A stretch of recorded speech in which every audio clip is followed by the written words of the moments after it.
कहानी की शुरुआत में बताया जाता है कि चेस्टर्स मिल नाम का एक शहर पहले आम शहरों की तरह ही था, लेकिन फिर वहाँ कुछ ऐसी भयानक डरावनी घटनाएं घटने लगी जिससे पूरा का पूरा शहर नर्क से भी बदतर बन गया। लेकिन आखिर वहाँ ऐसी कौन सी खतरनाक घटनाएं होने लगी, चलिए जानते हैं। तो कहानी की शुरुआत होती है बार्बी नाम के एक लड़के को दिखाते हुए जो एक डेड बॉडी को जंगल में दफना रहा था। बार्बी वहाँ का लोकल निवासी नहीं था और बार्बी के माथे पर लगी चोट को देखकर लग रहा था कि मरने वाले बंदे के साथ उसकी काफी ज्यादा लड़ाई हुई होगी। उस आदमी को दफनाने के बाद बार्बी अपनी कार में शहर से बाहर निकलने लगता है, लेकिन तभी उसका सामना शेरिफ नाम के एक पुलिस ऑफिसर की कार से होता है। उसे देखकर वो थोड़ा डर जाता है, जिससे उसका ध्यान ड्राइविंग से हट जाता है, लेकिन किसी तरह वो पुलिस से बच निकलता है। पर तभी कुछ गायें सड़क के बीचों बीच खड़ी थी। उनको बचाने के लिए बार्बी अपनी कार को एकदम से मोड़ देता है, जिससे वो गायों से भरे एक खेत में पहुंच जाता है। इससे उसे थोड़ी चोट लग गई थी। कुछ सेकंड्स बाद वहाँ पर जमीन अर्थक्वेक की वजह से जोर जोर से हिलने लगती है कि अचानक आसमान से एक चीज बार्बी के सामने आकर नीचे गिरती है और सब कुछ शांत हो जाता है। बार्बी देखता है कि एक गाय आसमान से गिरने वाली उस चीज से 2 टुकड़ों में कट चुकी थी। वो डरा हुआ उस चीज को छूने लगता है तो उसे पता चलता है कि वो एक इनविजिबल वॉल है जो इतनी शार्प थी कि इसकी वजह से कई घर भी 2 हिस्सों में कट गए थे। तभी वहाँ जॉय नाम का एक लड़का आकर उससे पूछता है कि तुम ठीक हो या नहीं। वो भी उस इनविजिबल दीवार को देखकर शॉक्ड रह जाता है। दूसरी तरफ शेरिफ और लिंडा को खबर मिलती है कि उस पूरे टाउन की पावर सप्लाई कट गई है,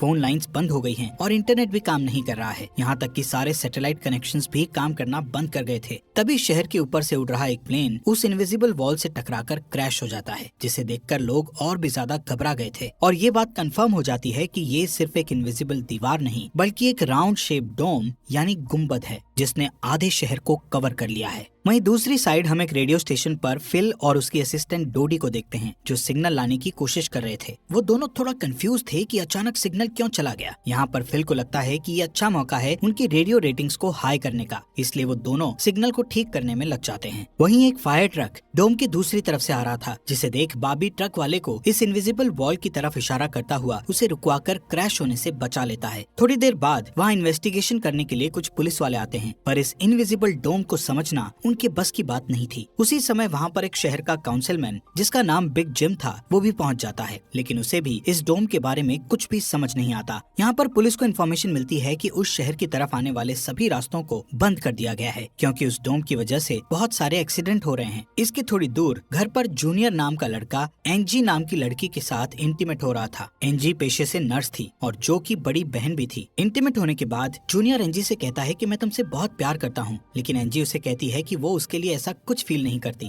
इससे जूनियर का दिल टूट जाता है और उन दोनों में बहस होने लगती है। यहाँ पर उनकी बहस इतनी बढ़ जाती है कि एंजी उसे थप्पड़ मारकर वहाँ से चली जाती है। इसके बाद हम 3 लोगों की फैमिली को देखते हैं, जिसमें मदर कैरोलीन, एलिस और उन दोनों की बेटी नोरी उसी टाउन की तरफ जा रही थी। उन्हें इस बात की खबर नहीं थी कि डोम ने उस टाउन को कवर किया हुआ है। दूसरी तरफ हम जूलिया नाम की एक इन्वेस्टिगेटिव रिपोर्टर को देखते हैं, जिसका चेस्टर्स मिल शहर में बहुत नाम था। एक दिन एक औरत उसे एक सीक्रेट खबर देने के लिए कॉल करती है। वो औरत उसे बताती है कि उसने उस वीक चेस्टर्स मिल में प्रोपेन से भरे 6 ट्रक को जाते हुए देखा है और उसके हिसाब से इतनी बड़ी क्वांटिटी में प्रोपेन जैसे फ्यूल का शहर में आना किसी खतरनाक प्लान का हिस्सा हो सकता है। जूलिया उस औरत को इस बारे में इन्वेस्टिगेशन करने का वादा करती है, पर वो अपने काम में ज्यादा बिजी होने के कारण उस पर ध्यान नहीं दे पाती। वहीं बिग जिम रेडियो स्टेशन जाकर इमरजेंसी की अनाउंसमेंट करता है। कैरोलीन जो एलिस और नॉरी के साथ शहर में आ रही थी ये अनाउंसमेंट सुन लेती है, पर उन्हें लगता है कि ये किसी तरह का एडवर्टीजमेंट है, इसलिए वो इस अनाउंसमेंट पर ध्यान नहीं देती और उनकी कार डोम से टकराते टकराते बचती है,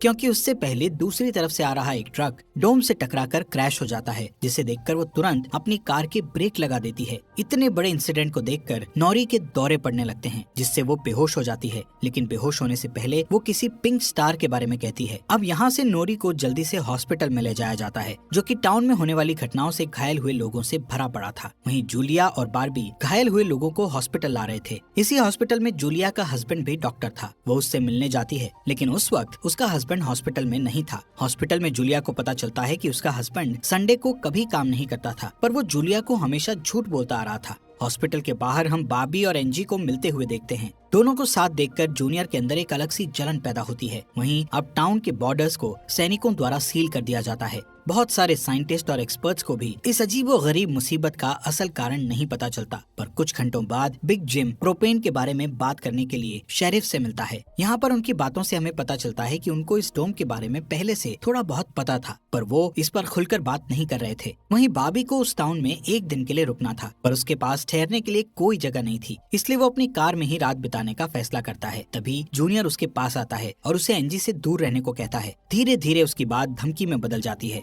बॉबी हैरान होता है कि आखिर उसकी गलती क्या है। इसी बीच वहाँ जूलिया आ जाती है, जिससे वो झगड़ना बंद कर देते हैं। यहाँ से सीन शिफ्ट होता है और हम देखते हैं कि टाउन के ऐसे हालात से लापरवाह होकर एक जगह कुछ टीनेजर्स पार्टी कर रहे थे। इनमें जॉय भी था। जॉय एक लड़के से वहाँ के हालात पर बात करने लगता है, लेकिन अचानक जॉय को दौरा पड़ने लगता है और वो पिंक स्टार के बारे में बोलने लगता है, जैसे कि पहले नॉरी ने बोला था। वहीं जॉय की बहन एंजी घर पर अकेली होती है। तभी अचानक उसके घर में जूनियर घुसकर उसको किडनैप करके अपने फादर के टूटे फूटे शेल्टर में ले जाता है। यहाँ पर वो उसे बताता है कि मुझे पता है शहर को कवर किए इस डोम के बारे में। यहाँ पर एंजी को उससे ये भी पता चलता है कि बिग जिम ही जूनियर का फादर है। जूनियर एंजी को ये भी बताता है कि उसके फादर अपनी फैमिली की सुरक्षा को लेकर हमेशा चिंतित रहते थे, इसलिए उन्होंने फैमिली के लिए ये शेल्टर बनाया था। वहीं दूसरी साइड जूलिया बॉबी को अपने घर में ठहरने के लिए लाती है। तभी अचानक बॉबी की नजर उसके हस्बैंड की फोटो पर पड़ती है और उसे रियलाइज होता है कि ये वही आदमी है जिसे उसने सुबह मारा था। दूसरी तरफ लिंडा और शेरिफ सभी व्हीकल्स पर नजर रख रहे थे ताकि कोई भी गलती से इस डोम से न टकरा जाए। तभी अचानक शेरिफ को अटैक आ जाता है और वो वहीं पर मर जाता है। अब यहाँ से हमें सुबह की घटना फ्लैशबैक में दिखाई जाती है, जहाँ बॉबी टाउन में जूलिया के हस्बैंड जो डॉक्टर थे उनसे मिलने आया था। वो उनसे कुछ पेमेंट की बात करता है, पर डॉक्टर उसे पेमेंट देने से इनकार कर देता है, जिस वजह से उन दोनों में झगड़ा हो जाता है और एक्सीडेंटली बॉबी उसे गोली मार देता है। बॉबी जानता था कि भले ही उसने उसे गलती से मारा है, पर उसे इसकी सजा मिलेगी और इससे बचने के लिए उसने उसकी बॉडी को जंगल में दफना दिया। वहीं प्रेजेंट में सुबह उठकर बार्बी देखता है कि उसके गले की चेन गायब है, तो वो जूलिया से इसके बारे में पूछता है। जूलिया उससे कहती है कि वो उसकी चेन को ढूंढकर उसे दे देगी, पर तभी बॉबी को याद आता है कि वो चेन उस केबिन में ही गिर गया था जहाँ उसने उसके पति को मारा था। उधर जॉय अपने फ्रेंड बेन के साथ था, जिसने पिछली रात सीजर के वक्त उसकी मदद की थी। बेन जॉय से पिंक स्टार के बारे में पूछता है, जो उसने रात को दौरा पड़ते वक्त कहा था, लेकिन जॉय को उसके बारे में कुछ भी याद नहीं आ रहा था।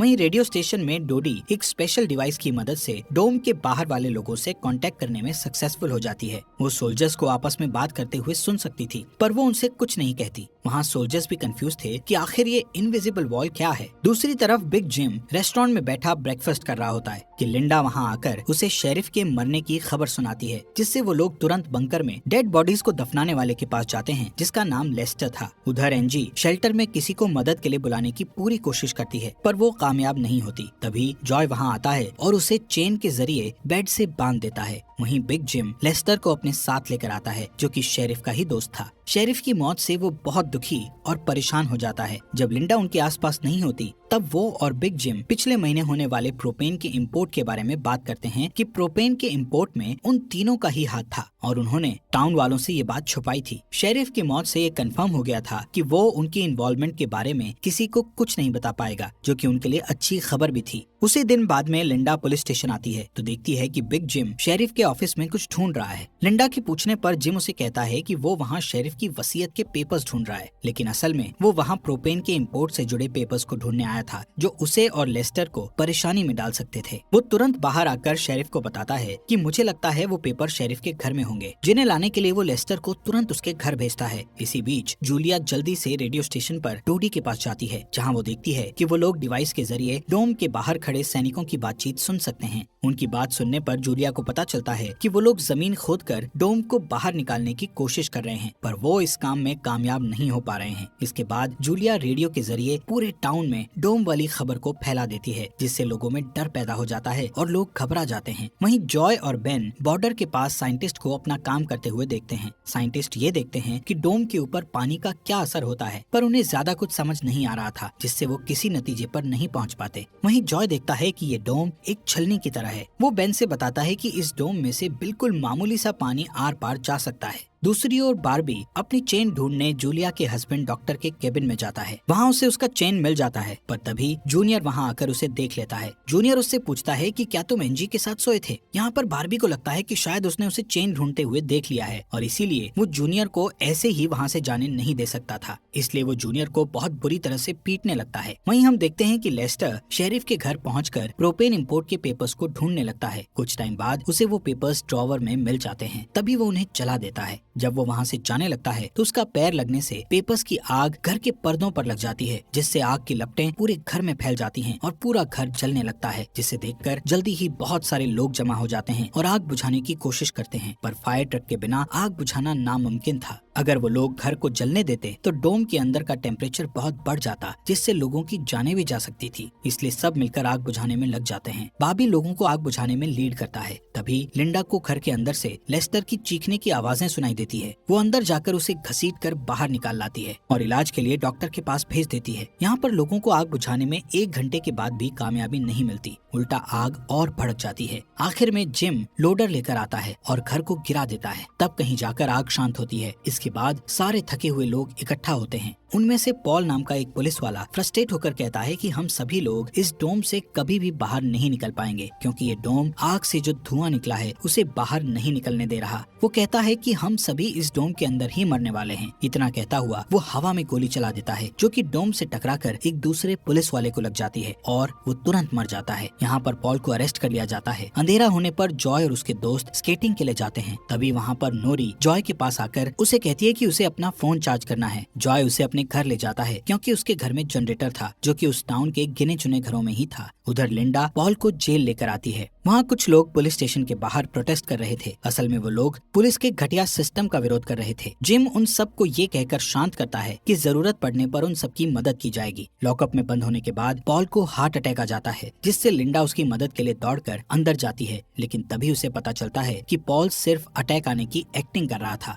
इसी मौके का फायदा उठाकर पॉल उसे धकेलकर उसे लॉकअप में बंद करके वहाँ से भाग जाता है। इधर बंकर में जूनियर फिर से एनजी के पास जाता है। एनजी समझ चुकी थी कि अगर उसे यहाँ से निकलना है तो उसे जूनियर को झूठे जाल में फंसाना पड़ेगा, इसीलिए वो उससे अपने बचपन की यादें साझा करती है, जब वो दोनों एक बंद टनल में जाया करते थे, और कहती है कि हो सकता है डोम का टनल पर कोई असर नहीं हुआ हो तो वो लोग बाहर जा सकते हैं। यहाँ पर एनजी सोचती है कि अब वो उसके प्यार के जाल में फंस गया है तो शायद वो उसे छोड़ दे, लेकिन ऐसा कुछ नहीं होता। जूनियर अकेले ही उस टनल में जाने का प्लान बनाता है। वहीं जिम जब पुलिस स्टेशन में आता है तो पॉल की जगह लिंडा को लॉकअप में बंद देखता है। वो तुरंत उसे लॉकअप से बाहर निकालता है। उन्हें पता चलता है कि पॉल अपने साथ एक राइफल और कुछ गोलियां लेकर गया है। लिंडा तुरंत उसकी तलाश में जंगल की ओर निकल जाती है, क्योंकि उसे पता था कि पॉल अक्सर शिकार करने जंगल की तरफ जाया करता था। वहीं जिम पॉल को पकड़ने के लिए एक टीम तैयार करता है। उधर रेस्टोरेंट में बैठी कैरोलीन को नॉरी की फिक्र हो रही थी, क्योंकि वो पिछली रात अपनी दोनों मदर्स को बिना बताए जॉय के घर रुक गई थी। वहीं जिम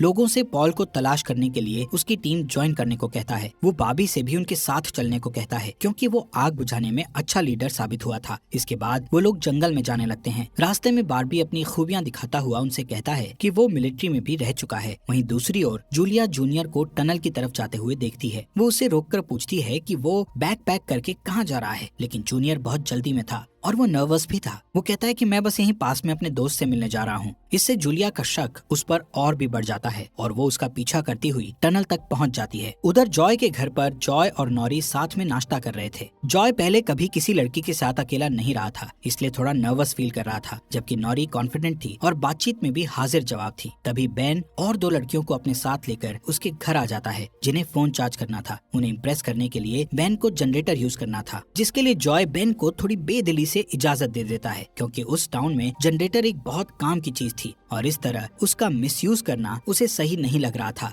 उधर जंगल में हम देखते हैं कि सर्च टीम पॉल को ढूंढ लेती है, पर उसी टाइम पॉल एक लड़के की टांग में गोली मार देता है। दूसरा लड़का भी उसे संभालने के लिए वहीं रुक जाता है, जबकि जिम और बार्बी पॉल के पीछे भागते हैं। दूसरी तरफ जूनियर टनल के आखिरी सिरे पर पहुंच जाता है, जहां पहुंचकर उसे पता चलता है कि डोम ने टनल को भी कवर किया हुआ है। वो दीवार के बिल्कुल करीब पहुंच जाते हैं, जिससे उसकी टॉर्च जलने लगती है। तभी जूलिया वहां आकर उसे वार्न करती है। जूलिया को देखकर देखकर जूनियर को बहुत गुस्सा आता है क्योंकि वो उसका पीछा कर रही थी। इस बात से जूनियर पागलों की तरह उस इनविजिबल वॉल को मुक्के मारने लगता है, जिससे जूलिया उसे रोकती है। फिर दोनों बैठकर बात करने लगते हैं। जूलिया उसे बताती है कि अपने पास्ट में की गई एक गलती की वजह से वो जर्नलिस्ट की इस बेकार सी जॉब में फंस गई है। उधर जॉय का घर लोगों से भर जाता है जो अपनी अपनी जरूरत के लिए उसके जनरेटर को यूज करने के लिए आए थे। एक बदमाश लड़का लोगों से जनरेटर यूज करने के बदले में पैसे वसूलने की कोशिश करता है, जो कि उसका था ही नहीं, लेकिन उसके खिलाफ बोलने की किसी में हिम्मत नहीं थी। ये देखकर नॉरी सब कुछ हैंडल करने के लिए आगे बढ़ती है, पर मामला और भी ज्यादा गर्म हो जाता है। लेकिन इससे पहले कि कुछ गलत होता तभी लाइट ही चली जाती है। नॉरी इस बात से बहुत खुश होती है कि जॉय ने उस बहस में उसका साथ दिया। वहीं जंगल में बॉबी और जिम पॉल तक पहुंच जाते हैं, पर पॉल ने अपनी राइफल निकाल रखी थी जिससे वो जिम को मारने ही वाला था कि तभी पीछे से लिंडा आकर उसे शूट कर देती है। दूसरी साइड कैरोलीन जॉय के घर जाकर अपनी बेटी नोरी से मिलती है। वो नोरी से कहती है कि उसे थोड़ा जिम्मेदार बनना चाहिए। उसकी डांट सुनकर जॉय और नोरी